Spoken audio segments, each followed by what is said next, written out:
AB 24 news पर वक्त हो गया है दिन भर की 10 बड़ी खबरों का। 5 राज्यों में चुनाव की तारीखों का ऐलान हो चुका है, जिसके बाद सभी राजनीतिक पार्टियों ने अपनी जीत को सुनिश्चित करने के लिए चुनाव प्रचार का बिगुल बजा दिया है। वहीं प्रधानमंत्री आज पश्चिम बंगाल और असम में चुनावी रैली को संबोधित करेंगे। प्रधानमंत्री बंगाल और असम में चुनावी हुंकार भरने के साथ ही भाजपा और टीएमसी की जबरदस्त टक्कर चल रही है। ऐसे में पश्चिम बंगाल की मुख्यमंत्री ममता बनर्जी मिदनापुर में 3 चुनावी रैलियों को संबोधित करेंगी। दोनों पार्टियों के बीच घमासान युद्ध जैसा माहौल नजर आ रहा है। प्रधानमंत्री के भाषण पर आप सबकी नजर बनी रहेगी, क्योंकि ममता के तीखे तेवर के बीच आज वो बंगाल में रैली करेंगे। इस बात को भी देखना दिलचस्प होगा। ममता बनर्जी द्वारा लगाए गए आरोपों का जवाब देते हैं। प्रधानमंत्री की रैली की तैयारियां पूर्ण हो गई हैं। भाजपा ने पश्चिम बंगाल विधानसभा चुनाव के तीसरे चरण के लिए 4 उम्मीदवारों के नामों की घोषणा कर दी है। वहीं बंगाल के नंदीग्राम में ममता बनर्जी को चुनौती देने के लिए शुभेंदु अधिकारी भी चुनाव प्रचार करेंगे।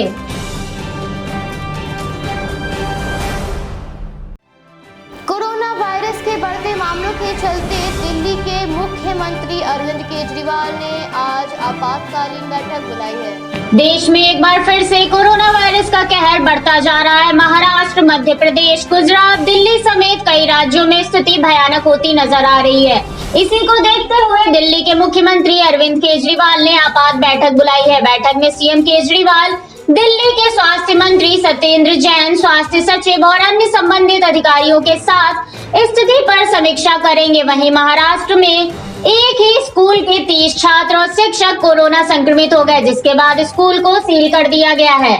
वहीं आपको बता दें, गुजरात के भी हालात नाजुक नजर आ रहे हैं। गुजरात के मंत्री ईश्वर पटेल भी कोरोना पॉजिटिव पाए गए हैं। वहीं कोरोना के बढ़ते कहर को देखते हुए गुजरात सरकार ने राज्य के 4 महानगरों में नाइट कर्फ्यू लगाने का ऐलान कर दिया है। गुजरात सरकार ने वडोदरा, अहमदाबाद, सूरत और राजकोट में नाइट कर्फ्यू लगाने का फैसला किया है, जो कि 17 मार्च से शुरू होगा, 30 मार्च तक जारी रहेगा।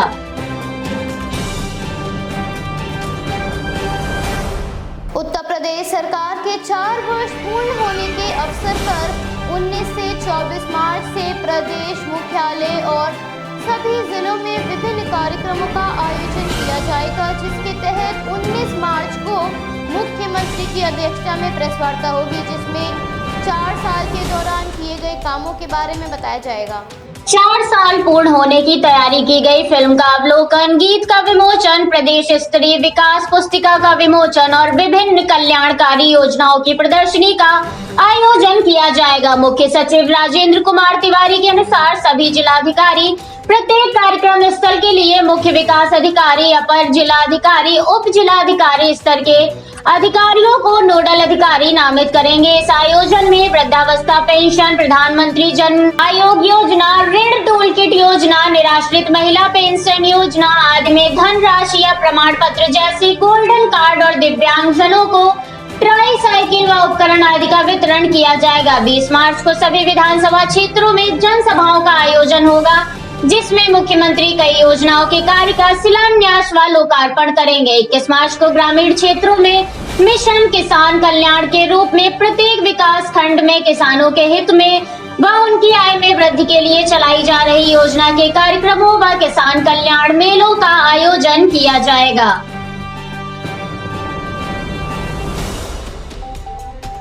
उत्तरी 24 परगना के जगदल में भाजपा सांसद अर्जुन सिंह के घर के पास क्रूड बम से हुआ हमला, जिसमें एक बच्चे समेत 3 लोग घायल हो गए। पश्चिम बंगाल में विधानसभा चुनाव होने वाले हैं, जिसकी तारीखों का भी ऐलान हो चुका है। ऐसे में वहां की राजनीति हिंसक रूप लेती हुई नजर आ रही है। यहां आए दिन किसी न किसी पार्टी के चुनावी कार्यक्रम में, रैली में हिंसक झड़प की घटनाएं सामने आती रहती हैं, जिसमें कोई ना कोई चोटिल हुआ नजर आता है। इस चुनाव को फतह करने के लिए दोनों पार्टियों ने एड़ी चोटी का जोर लगा रखा है। चुनाव में जीत हासिल करने के लिए सभी पार्टियां साम दाम दंड भेद सब अपना रही हैं। जनता पर वादों की बौछार किए जा रहे हैं, उन पर इमोशनल अत्याचार किया जा रहा है, विक्टिम कार्ड भी खेला जा रहा है। अगर जनता इन सबसे भी ना माने तो जनता को धमकी भी दी जा रही है।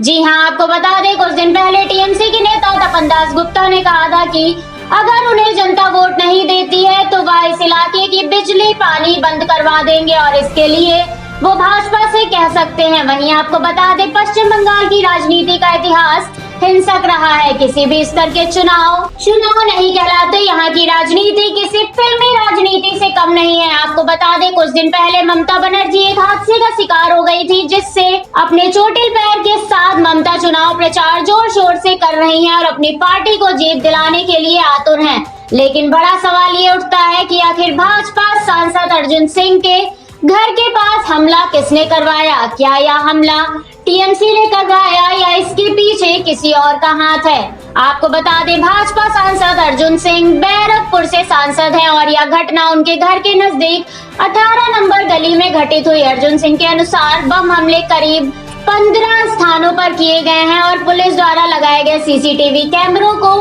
3 लोगों और उनके सहयोगी द्वारा तोड़ दिया गया। वहीं भाजपा नेता मुकुल राय ने कहा कि हम इन हमलों की शिकायत चुनाव आयोग से करेंगे। इस घटना पर भाजपा के वरिष्ठ नेता और राज्य प्रभारी कैलाश विजयवर्गीय ने तृणमूल कांग्रेस पर आरोप लगाया है। उन्होंने कहा, टीएमसी हिंसा की राजनीति पर उतर आई है। आचार संहिता के लागू होने के बाद भी गुंडे वहां बमबारी और गोलियां बरसा रहे हैं। चुनाव आयोग के से चेतावनी के रूप में लेना चाहिए, वरना हमें संदेह है कि मतदान शांतिपूर्ण तरीके से नहीं हो पाएगा। वहीं अर्जुन सिंह ने घटना के बाद पुलिस प्रशासन को फटकार भी लगाई। उन्होंने कहा, हम पिछले 10 से 12 दिनों में पुलिस को सूचित कर रहे हैं, लेकिन पुलिस ने कोई कदम नहीं उठाया। अर्जुन सिंह ने यह भी चेतावनी दी, अगर पुलिस इसके खिलाफ कदम नहीं उठाती तो खेल बहुत खतरनाक होगा और तृणमूल कांग्रेस और उनके गुंडे खत्म हो जाएंगे। उन्होंने यह भी आरोप लगाया कि डर का माहौल बनाया जा रहा है ताकि जनता अपना वोट न डाल सके। वहीं जगदल विधानसभा क्षेत्र में टीएमसी उम्मीदवार सोमनाथ श्याम ने कहा कि जैसे मुझे पता चला मैं यहाँ आया, क्योंकि यह एक राजनीतिक विवाद नहीं है। विपक्षी दलों से हमारी कोई दुश्मनी नहीं है। हम अभी भी संशय में हैं कि बमबारी कैसे और क्यों हुई। हमने पुलिस प्रशासन को सूचित किया है और बिना किसी राजनीतिक दबाव के कार्रवाई करने को कहा है। हालांकि अभी साफ नहीं हो पाया है कि इस हमले के पीछे किसका हाथ है। कोविड-19 महामारी को देखते हुए हवाई यात्रा करने के लिए कुछ पाबंदियां लगाई गई हैं, जिसके मद्देनजर भारतीय विमानन नियामक ने बताया, एयर इंडिगो और एयर एशिया के एयरलाइंस में 7 यात्रियों को सफर करने से रोक दिया गया, क्योंकि वो नियमों का उल्लंघन कर रहे थे। भारत में प्रतिदिन संक्रमण के मामले बढ़ रहे हैं, ऐसे में पाबंदियां एक बार फिर से लौटने लगी हैं। तो वहीं सफर करने के लिए भी यात्रियों पर कई तरह की पाबंदियां लगाई गई हैं, जिसमें नियमों का पालन करना मुख्य है। ऐसे में हवाई यात्रा के लिए भी कुछ दिशा निर्देश जारी किए गए हैं, जिसमें एयर इंडिया, इंडिगो और एयर एशिया के एयरलाइंस ने 7 यात्रियों को सफर करने से रोक दिया। 13 मार्च को भारतीय विमानन नियामक ने संक्रमण के एक बार फिर से बढ़ने के मद्देनजर कुछ गाइडलाइंस जारी की थी, जिसमें कहा गया था यात्रियों को सफर पर जाने से रोक दिया जाएगा यदि यात्रियों ने फ्लाइट के दौरान उचित तरीके से मास्क नहीं पहना या फिर नियमों का उल्लंघन किया। तो ऐसे में यात्रियों को रोक दिया गया, क्योंकि वह कोविड-19 प्रोटोकॉल का पालन नहीं कर रहे थे। इससे पहले भारतीय विमानन नियामक ने कहा, फरवरी 2021 में लगभग 78.34 लाख घरेलू यात्रियों ने हवाई यात्रा की थी, जो पिछले वर्ष इसी अवधि की तुलना में 36.71 डिग्री कम है। भारतीय विमानन नियामक के अनुसार जनवरी में देश के भीतर 77.3 की है।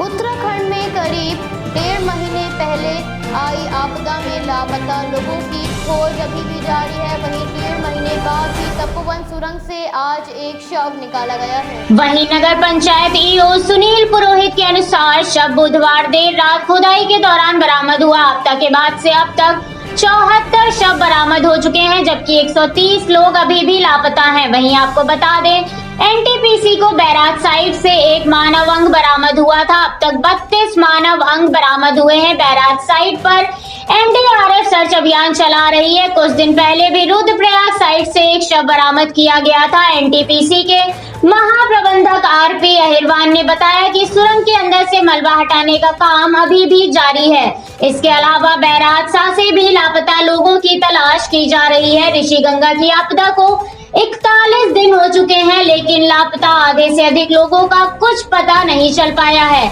उत्तराखंड के चमोली जिले में 7 फरवरी को आई आपदा में लापता व्यक्तियों को मृत घोषित करने की प्रक्रिया शुरू कर दी गई है। जिला मजिस्ट्रेट स्वाति एस भदौरिया ने बताया कि शासन की गाइडलाइन के अनुसार लापता लोगों के मृत्यु प्रमाण पत्र जारी करने की प्रक्रिया को 3 श्रेणी में वर्गीकृत किया गया है।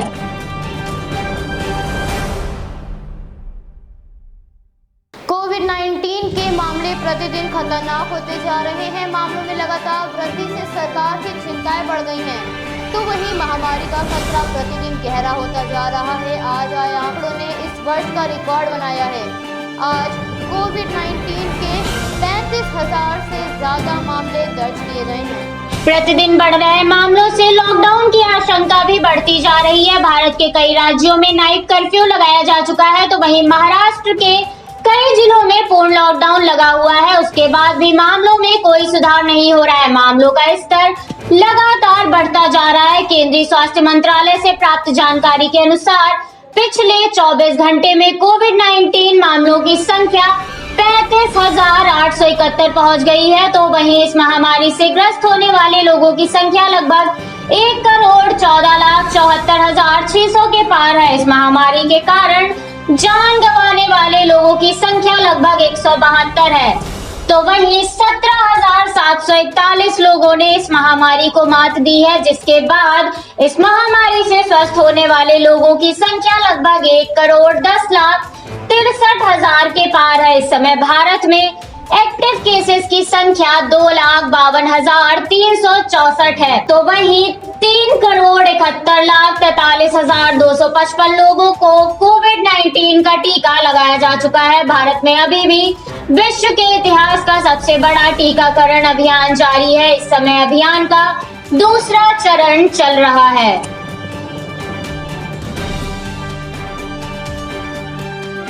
एंटीलिया मामले में गिरफ्तार मुंबई पुलिस का अधिकारी सचिन वाजे के बजाय कोई अन्य व्यक्ति इस पूरे मामले का मास्टरमाइंड है। एनआईए के अनुसार पूरा मामला हल किया जा चुका है। सचिन वाजे ने अपने मास्टरमाइंड से निर्देश लेता था। हालांकि जल्द ही इस पूरी साजिश का पर्दाफाश कर दिया जाएगा।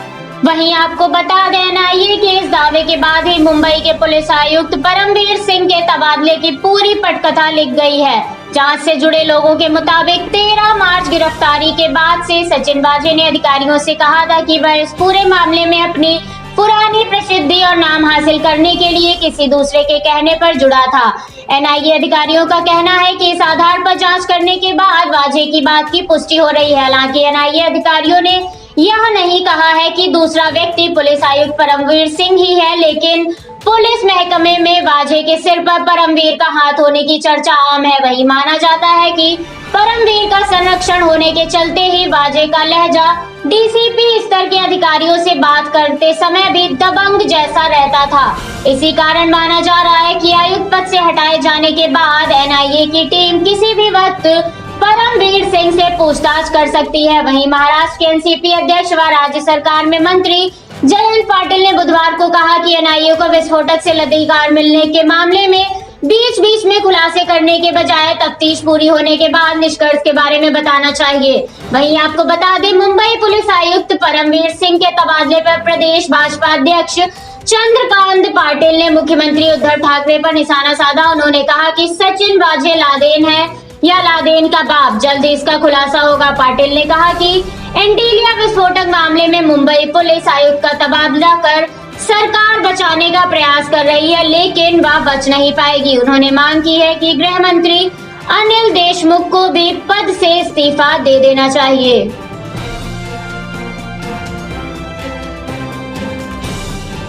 भारतीय मौसम विज्ञान विभाग ने जानकारी दी है कि पाकिस्तान और जम्मू कश्मीर के ऊपर ताज़ा पश्चिमी विक्षोभ उत्पन्न होने की वजह से इसका सीधा असर भारत के मैदानी इलाकों पर पड़ेगा, जिससे इन राज्यों में बारिश के साथ ओलावृष्टि की भी संभावना जताई गई है। इस पश्चिमी विक्षोभ का असर हिमालयी क्षेत्रों और उत्तरी पूर्वी भारत के हिस्सों पर 18 मार्च को दिखेगा। मौसम विभाग ने बताया कि मध्य प्रदेश में 18 से 19 मार्च को ओलावृष्टि की भी संभावना है। आगामी 5 दिनों में राज्य में कई स्थानों पर तेज हवा और बारिश हो सकती है। साथ ही पूर्वी मध्य प्रदेश, विदर्भ और छत्तीसगढ़ में ओलावृष्टि हो सकती है। वहीं उत्तराखंड के कई जिलों में बारिश और बर्फबारी की संभावना बनी हुई है। आपको बता दें, स्विट्जरलैंड की IQ एयर संस्था द्वारा जारी world air quality index report 2020 के मुताबिक दुनिया के 30 सबसे प्रदूषित शहरों में 22 शहर भारत के हैं। इनमें से चीन का शिनजियांग शहर शीर्ष पर है, जबकि गाजियाबाद दुनिया का दूसरा सर्वाधिक प्रदूषित शहर है। दिल्ली दुनिया की सबसे प्रदूषित राजधानी है। वहीं शीर्ष 30 प्रदूषित शहरों की लिस्ट में उत्तर प्रदेश के 10 और हरियाणा के 9 शहर शामिल हैं। कोरोना काल के लॉकडाउन की अवधि को छोड़ दिया जाए तो प्रदूषण का स्तर भारत में पूरे साल अपने चरम सीमा पर रहता है।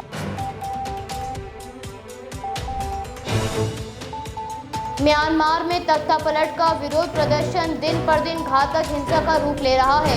सेना द्वारा प्रदर्शनकारियों पर फायरिंग की घटना से कई प्रदर्शनकारियों की मृत्यु हो गई है। ऐसे में वेटिकन सिटी के पोप फ्रांसिस ने सैन्य शासन के आगे घुटने टेक दिए हैं और अपील की है, मैं हाथ फैलाकर प्रार्थना करता हूँ कि अब हिंसा बंद करें। म्यांमार में सेना द्वारा हिंसक कार्रवाई की निंदा पूरे विश्व में की जा रही है। ऐसे में म्यांमार के नागरिक अपने देश में ही सुरक्षित महसूस नहीं कर रहे हैं, तो वहीं अमेरिका ने अपने देश में रह रहे म्यांमार के लोगों को अस्थायी तौर पर रहने की अनुमति दे दी है। म्यांमार में सेना द्वारा की गई कार्रवाई में देश के कई युवा अपनी जान गंवा चुके हैं। ऐसे में पोप फ्रांसिस ने प्रार्थना सभा के बाद कहा, इस समय देश में दुख भरा माहौल है और यहाँ के ज्यादातर युवा नागरिक देश के लिए अपनी जान गंवा रहे हैं। उन्होंने व्यापक रूप से प्रसारित एक नन की तस्वीर के संदर्भ में कहा, मैं भी म्यांमार सशस्त्र बलों के सामने घुटने टेक के प्रार्थना करता हूँ।